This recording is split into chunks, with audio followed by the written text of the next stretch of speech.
झारखंड में नवंबर या दिसंबर माह में विधानसभा का चुनाव होना है। ऐसे में तमाम राजनीतिक दल अभी से ही लोकसभा चुनाव खत्म होने के बाद रेस हो गई है और लगातार जमीन स्तर तक बूथ स्तर तक कमेटी को मजबूत करने में लगी है।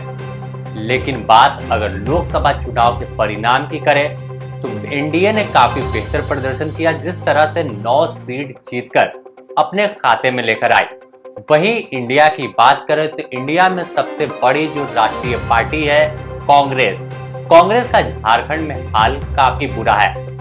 अब यह हाल बुरा क्यों है, इनके अंदर क्या कुछ चल रहा है, यह तो माननीय जो प्रदेश अध्यक्ष है और प्रदेश प्रभारी मीर साहब है वो ही बता पाएंगे।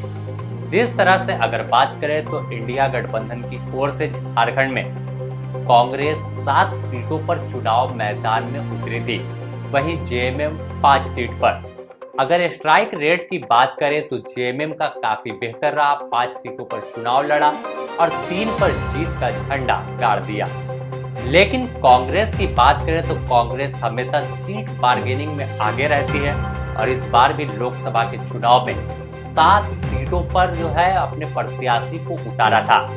इस दौरान अगर जीत का बात करें तो जिस तरह से तमाम जो रिजल्ट आया वो अपने आप में सवाल खड़ा करने वाला था कि आखिर एक राष्ट्रीय पार्टी जिस तरह से 7 सीटों पर झारखंड में चुनाव मैदान में थी और वो भी महज 2 सीट जीतने में सफल हो सकी। और अगर इन सीटों पर भी बात करें तो कहीं ना कहीं झारखंड मुक्ति मोर्चा का प्रभाव था। लोग बताते हैं कि ये दोनों सीटें जो खूंटी लोकसभा क्षेत्र की है या लोहरदगा, यह आदिवासी बहुल सीट है और एसटी रिजर्व है। अगर जनरल कोटे की बात करें तो जिस तरह से चर्चा थी कि धनबाद में काफी बेहतर कांग्रेस कर सकती है, कभी गढ़ हुआ करता था। इसके अलावा चतरा में भी बात थी कि काफी हद तक जो कांग्रेस है वो प्रदर्शन दिखाएगी। लेकिन जिस तरह का परिणाम आया वह सबके सामने है। कहे तो कांग्रेस कहीं ना कहीं अपनी जमीन खोती हुई झारखंड में दिख रही है। इसके पीछे कई कारण है। अगर बात करें झारखंड की तो झारखंड में कांग्रेस प्रदेश प्रतिनिधित्व जो है वो कहीं ना कहीं आपसी तालमेल बैठाने में जो है सफल नहीं हो पाते हैं। लगातार जब लोकसभा चुनाव खत्म हुआ, रिजल्ट आया, उसके बाद समीक्षा का दौर शुरू हो गया कि आखिर चूक कहाँ हुई। प्रदेश प्रभारी गुलाम अहमद मीर साहब जो लोकसभा चुनाव से पहले, चुनाव के दौरान और बाद में पूरा जो झारखंड है यहाँ कैंप कर रहे थे। लगातार रांची से लेकर अन्य लोकसभा क्षेत्र पहुंचकर तमाम चीजों की समीक्षा कर रहे थे। लेकिन शायद मीर साहब झारखंड को समझ नहीं पाए कि झारखंड में मुद्दा कौन सा बड़ा है। अगर एसटी रिजर्व सीट को छोड़कर बात करें तो उन इलाकों में कौन सी समस्या है और कौन मुद्दे को लेकर जो जनता है वो उनके साथ कदम ताल करती हुई चलेगी। इसके अलावा कहीं ना कहीं प्रत्याशियों के चयन में भी कांग्रेस ने गड़बड़ी की और देरी की। या तो प्रत्याशियों की जो स्क्रूटनी होती है, जो उनका सर्वे होता है, स्कैन करने में कांग्रेस सफल नहीं हो पाई। कई सीटों पर कमजोर उम्मीदवार रहे जिसका खामियाजा इन्हें उठाना पड़ा। अगर मीर साहब की बात कर ले तो मीर साहब का ताल्लुक कश्मीर से है, जम्मू कश्मीर से आते हैं और साफ है कि झारखंड से दूरी काफी अधिक है। इन्हें यह तमाम चीजें समझ में नहीं आ पाई। वहां के हालात कुछ और है और झारखंड का जस्ट उल्टा है, क्योंकि एक छोर से दूसरे छोर इन्हें लाकर बैठा दिया गया। इसके अलावा प्रदेश अध्यक्ष के कंधे पर जिम्मेवारी थी कि आप तमाम चीजों को देखें और कैसे सीट जीते। लेकिन कहीं ना कहीं प्रदेश अध्यक्ष की बात या तो मीर साहब माने नहीं, या तो प्रदेश अध्यक्ष ने इन्हें बताना मुनासिब नहीं समझा। अब इसके पीछे का कारण क्या हो सकता है यह तो प्रदेश अध्यक्ष या प्रदेश प्रभारी मीर साहब ही जानेंगे। लेकिन जिस तरह से चुनाव परिणाम आए उससे साफ है कि स्ट्राइक रेट में काफी पीछे कांग्रेस झारखंड में रह गई है। सीट लेने में काफी आगे रहती है। 7 सीटों पर दावा ठोका और 7 सीट पर चुनाव लड़ी, लेकिन महज 2 इनके जीत के हाथ लगी और 5 जो है फिसल गई, चली गई एनडीए के हाथ में। अब सवाल प्रदेश नेतृत्व पर भी खड़ा होता है। जब समीक्षा हो रही थी तो सीधे तौर पर बात करें कार्यकारी अध्यक्ष जो हैं कांग्रेस के बंधु तिर्की बंधु तिर्की और प्रदेश अध्यक्ष राजेश ठाकुर के बीच हल्की नोक-झोंक की भी खबर आई थी। बैठक में साफ तौर पर कहा था बंधु तिर्की ने कि अगर आपसे नहीं संभलता है तो हम अलग विधानसभा चुनाव लड़ लेंगे और चुनाव जीत लेंगे।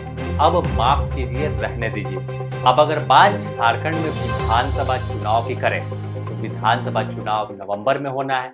ऐसे में तमाम दल, खासकर इंडी गठबंधन की बात करें तो झामुमो भी तैयारी में है, कांग्रेस भी तैयारी में है। दोनों टाल ठोक रहे हैं। झामुमो की बात करें तो 81 सीट पर अलग लड़ने की भी बात कह चुकी है। हालांकि हो सकता है कि प्रेशर पॉलिटिक्स हो और अधिक सीट लेने की कोशिश हो।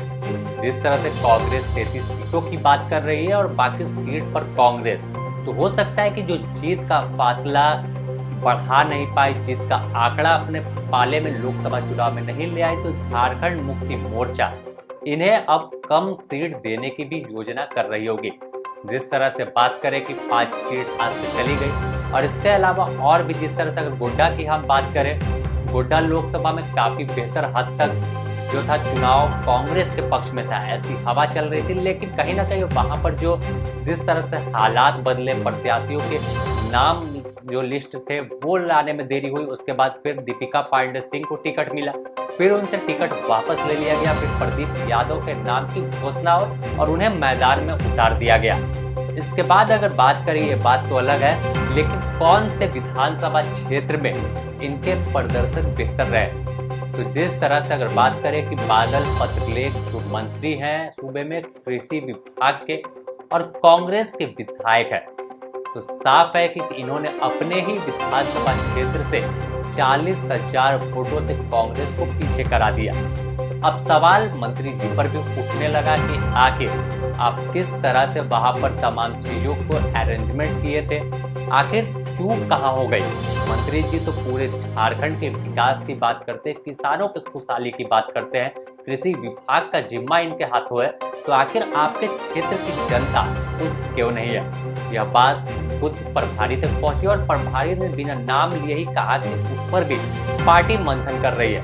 इसके अलावा अगर बात करें तो कई सीटें हैं जहां पर कांग्रेस का प्रदर्शन देखे गए तो काफी हद तक डाउन दिखा है। हालांकि जिन जगह पर इनकी जीत भी हुई है वहां पर भी जहां कांग्रेस के विधायक थे वहां काफी कम जो है लीड दिलाने में तमाम लोग सफल हो सके हैं। अब सवाल है कि क्या कांग्रेस की नैया को झारखंड में जानबूझकर डुबाया जा रहा है या फिर यह मेहनत नहीं करना चाहते।